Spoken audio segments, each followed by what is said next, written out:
Hello प्यारे बच्चों, Lakshman classes में आपका स्वागत है। हम लोग पढ़ रहे हैं कक्षा 10 की विज्ञान चैप्टर नंबर 2 और इसकी आज अभ्यास सॉल्व करने वाले हैं। हम लोग अभ्यास के सभी क्वेश्चन सॉल्व करेंगे। तो पहला क्वेश्चन देखते हैं बेटा, क्या है। एनसीईआरटी साइंस है हमारे पास ये वाले, ठीक है बेटा, आपके पास भी होगी शायद। तो पहला क्वेश्चन बुक निकाल लीजिए यहाँ बेटा, बुक में आप करते जाइए सॉल्व, ठीक है। पहला क्वेश्चन मैं पढ़ रहा हूँ। कोई विलयन लाल लिटमस पेपर को नीला कर देता है। कोई विलयन लाल लिटमस पेपर को नीला कर देता है, इसका पीएच संभव होगा। ठीक है बेटा, क्वेश्चन आप देख लो किताब में या फिर लिख देता हूं मैं। कोई विलयन लाल लिटमस पेपर को नीला कर देता है, ठीक है बेटा। कोई विलयन लाल लिटमस पेपर को नीला कर देता है, ठीक है। लाल लिटमस पेपर को नीला कर देता है बेटा। लाल लिटमस पेपर को नीला कर देता है, तो विलयन का पीएच संभवतः होगा। विलयन का पीएच होगा, ठीक है। तो विलयन का पीएच संभवतः होगा बेटा। ऑब्जेक्टिव देते हैं। पहले दिया है 1, बी में दिया है 4 और सी में दिया है बेटा 5 और डी में दिया है 10। तो बेटा देखो, क्वेश्चन तो समझ में नहीं लूँगा, क्वेश्चन आप लिखना, ठीक है। मैं खाली समझा दे रहा हूँ आपको पहला क्वेश्चन लिख करके। तो बेटा कोई विलयन लाल लिटमस पेपर को नीला कर देता है। लाल को नीला, जब लाल को नीला कर रहा है तो उसका मतलब विलयन क्षारकीय होगा। और विलयन वे क्षारकीय होते हैं जिनका पीएच मान 7 से अधिक होता है। विलयन कौन क्षारकीय होते हैं बेटा? जिसका पीएच मान 7 से अधिक हो। जिनका पीएच मान 7 से अधिक हो वे विलयन क्षारकीय विलयन होते हैं। कैसे होते हैं बेटा? क्षारकीय विलयन होते हैं। और जिनका पीएच मान 7 हो वे बेटा उदासीन विलयन होते हैं। और जिनका पीएच मान 7 से कम हो वो कैसे होते हैं बेटा? वो अम्लीय विलयन होते हैं। तो यहाँ पर देखो पूछ रहा है कोई विलयन लाल लिटमस पेपर को नीला कर दे रहा है, तो उसका मतलब विलयन कैसा है? क्षारकीय है। तो उसका पीएच मान कितना होगा बेटा? पीएच मान 7 से अधिक होगा। तो बेटा 1 7 से कम है, 4 7 से कम है, 5 7 से कम है, 7 से अधिक क्या है? 10 है। तो ये वाला अधिक है बेटा। तो ये वाला ऑब्जेक्टिव सही हो जाएगा। समझ में आया आंसर कैसे आया बेटा? ठीक है ना। देखते हैं क्वेश्चन नंबर 2। क्वेश्चन नंबर 2 कैसे सॉल्व करना है बेटा हम लोगों को। क्वेश्चन नंबर 2 में क्वेश्चन कह रहा है कोई विलयन अंडे के पेसे हुए कवच से अभिक्रिया कर। ठीक है बेटा, तो उसको मिटा देते हैं पहले, उसके बाद आपको समझाते हैं। तो बेटा क्वेश्चन नंबर 2 है कोई विलयन अंडे के पेसे हुए कवच से अभिक्रिया कर। बेटा कोई विलयन है वो अंडे के पेसे हुए कवच से अभिक्रिया कर रहा है। अंडे का पेसा हुआ कवच, अंडे का बेटा कवच जो होता है कैल्शियम कार्बोनेट का बना हुआ होता है, CaCO3। बेटा जो क्वेश्चन नंबर 2 हम सॉल्व कर रहे हैं, ठीक है। जो अंडे का बेटा कवच होता है वो होता है CaCO3। अंडे का कवच जिसका बना हुआ होता है, अंडे का कवच, ठीक है। अंडे का कवच इसका बना हुआ होता है बेटा, इसको बोलते हैं हम कैल्शियम कार्बोनेट, ठीक है। तो एक विलयन है इससे अभिक्रिया करता है, ठीक है। एक विलयन है पिसे हुए अंडे के कवच से क्रिया करता है। तो क्वेश्चन में आ गया बेटा कोई विलयन अंडे के पिसे हुए कवच से अभिक्रिया कर एक गैस उत्पन्न करता है, ठीक है। एक गैस उत्पन्न करता है जो चूने के पानी को दूधिया कर देती है। तो बेटा कोई गैस अगर चूने के पानी दूधिया करती है तो वो होती है CO2 गैस। CO2 गैस ऐसी है, चूने के पानी प्रवाहित करते हैं तो चूने का पानी दूधिया हो जाता है, सफेद करके हो जाता है। तो गैस कौन सी प्राप्त होगी इसमें बेटा? CO2 गैस प्राप्त होती है। हमारे लिए ध्यान रखो, ठीक है बेटा। बेटा तीर के सानी है, उड़ रही है, ठीक है। तो इस विलयन इस विलयन में क्या होगा, ठीक है। तो जो इसमें विलयन है बेटा वो कौन सा होगा, ये पूछ रहा है क्वेश्चन कह रहा है जो चूने के पानी को दूधिया कर देती है, इस विलयन में क्या होगा। ऑब्जेक्टिव दिए हुए हैं बेटा, इस विलयन में क्या होगा वो देखते हैं बेटा। देखो इस विलयन में क्या होगा, तो ऑब्जेक्टिव दिए हुए हैं। पहला ऑब्जेक्टिव दिया हुआ है बेटा NaCl, B दिया हुआ है बेटा HCl और C दिया हुआ है बेटा यहाँ पर LiCl और D दिया हुआ है यहाँ पर KCl। तो पूछ रहा है कि इनमें से विलयन कौन सा होगा, मतलब ये विलयन होगा, ये विलयन होगा, ये विलयन होगा, ये विलयन होगा, ठीक है बेटा। तो देखो आपको पता है बेटा क्या प्राप्त करना है, CO2 गैस प्राप्त करना है, CO2 गैस। तो CO2 गैस कब प्राप्त होगी बेटा? जब हम इसकी HCl से क्रिया कराएंगे, कैल्शियम कार्बोनेट की जब हम HCl से क्रिया कराते हैं बेटा, तभी हमारे लिए CO2 गैस प्राप्त होती है, ठीक है ना। तो देखो करा के देख लो बेटा क्रिया। देखो CaOCO3 है, कैल्शियम कार्बोनेट, हमने विलयन ले लिया बेटा, HCl ले लो, HCl से क्रिया करा देंगे, ठीक है। तो प्राप्त हो जाएगा हमारे लिए CO2 प्राप्त हो जाएगा।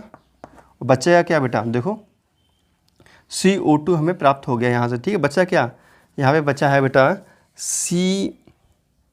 अच्छा ऐसा करो, इसको 2 गुना ले लो तभी रिएक्शन कंप्लीट हो पाएगी, ठीक है। तो बचेगा क्या, CaCl2 plus H2O, CaCl2 plus H2O। बेटा बचा क्या, देखो Ca, ठीक है, और यहाँ से Cl ले लो, 2 Cl है ना, तो 2 Cl ले लो, CaCl2 प्लस, ठीक है, और यहाँ 2 H बचे और एक O यहाँ से बचे, तो H2O। तो ये रिएक्शन बेटा हो जाती है आपकी। बात समझ में आ रही है बेटा। तो आंसर क्या हो जाएगा, आंसर हो जाएगा आपका HCl, ठीक है। समझ में आया बेटा। तो आंसर में बेटा आप फटाफट क्वेश्चन लिखेंगे ब्लैक पेन से, ऑब्जेक्टिव लगाएंगे, ठीक है, नीले पेन से टिक लगा लेना। इसके नीचे बेटा एक्सप्लेनेशन लिख लेना, एक्सप्लेनेशन समझा देता हूँ मैं, ठीक है।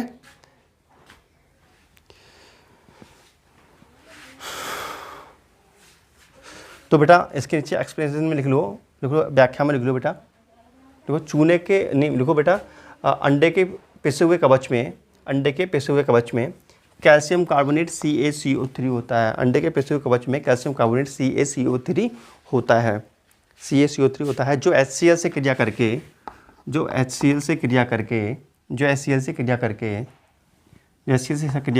CO2 गैस बनाता है, CO2 गैस बनाता है। और ये गैस चूने के पानी को दूधिया कर देती है, समझ में आई बेटा बात। अब ये रिएक्शन नोट कर लेना, नहीं बेटा समझाने के लिए लिखवा रहा हूँ आपको, ये रिएक्शन, ठीक है। ऑब्जेक्ट तो आपको हो ही गया था ऊपर कंप्लीट, ठीक है।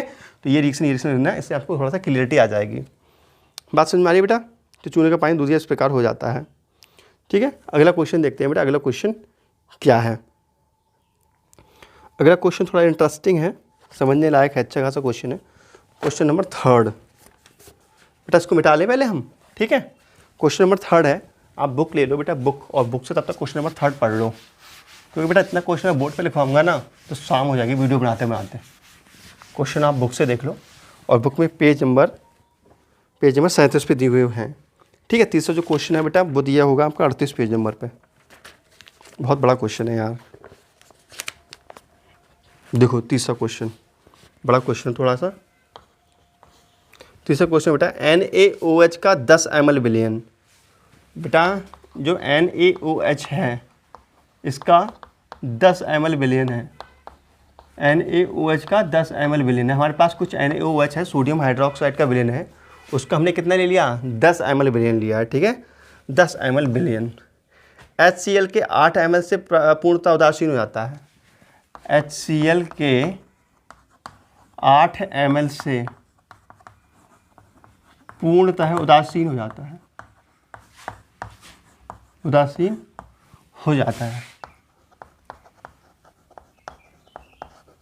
ठीक है बेटा।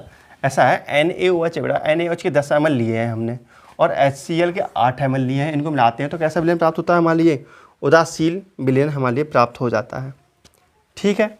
बात समझ में आ रही है बेटा आप लोगों के, क्लियर हो रहा है बेटा, बिल्कुल ठीक है।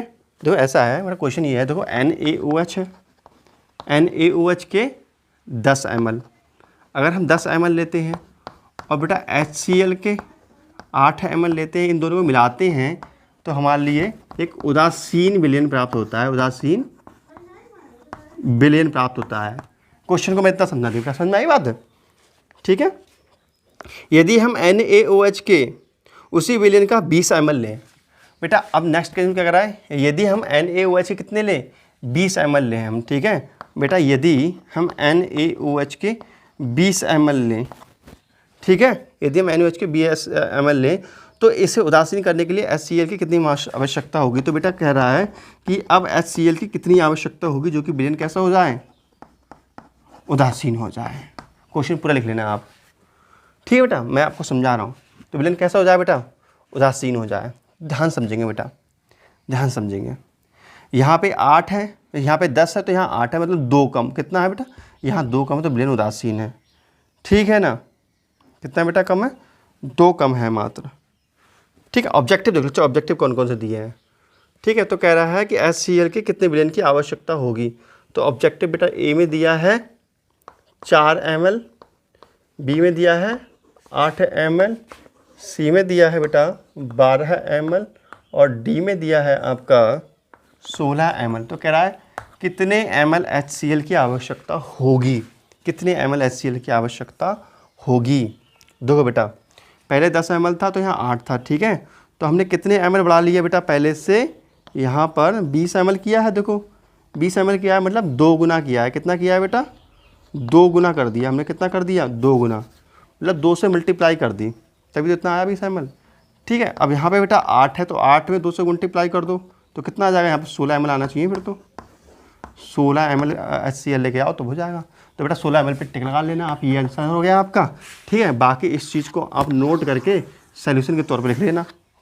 समझ में आया बेटा आपको, क्वेश्चन नोट करना बुक से, ये आपका ये टिक लगाना और ये सोल्यूशन हो गया इसका। मज़ा आ रहा है बेटा, समझ में आ रहा है, अच्छा लग रहा है तो लाइक कर दो वीडियो को फटाफट, ठीक है। आगे बढ़ते हैं। बेटा कितने क्वेश्चन हो गए, अगला क्वेश्चन देखते हैं कि क्वेश्चन क्या है हमारा।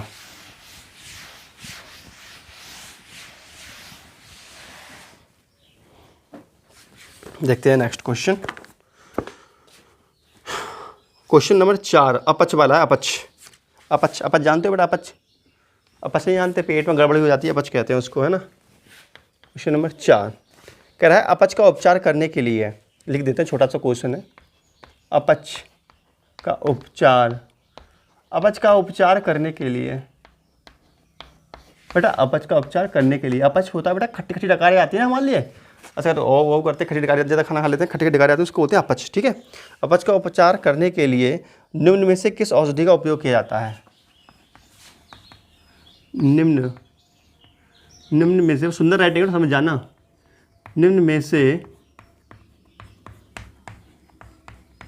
किस औषधि का यूज़ किया जाता है, किस दवाई का यूज़ किया जाता है, या किस औषधि का उपयोग किया जाता है, किस औषधि का उपयोग किया जाता है।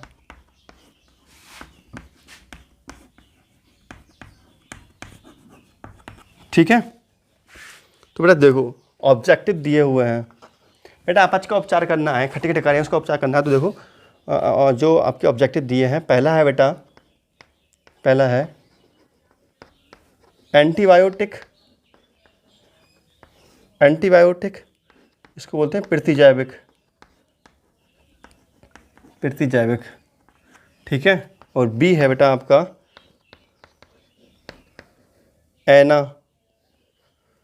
एनालाजेसिक, इसको बोलते हैं बेटा पीड़ाहारी, ठीक है। और सी है आपका बेटा एंटीएसिड, और डी है आपका एंटीसेप्टिक,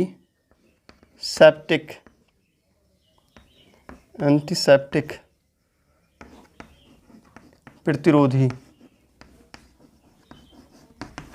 अरे भैया हाथ थक गया लिख देते यार, ठीक है। तो क्वेश्चन ये है बेटा कि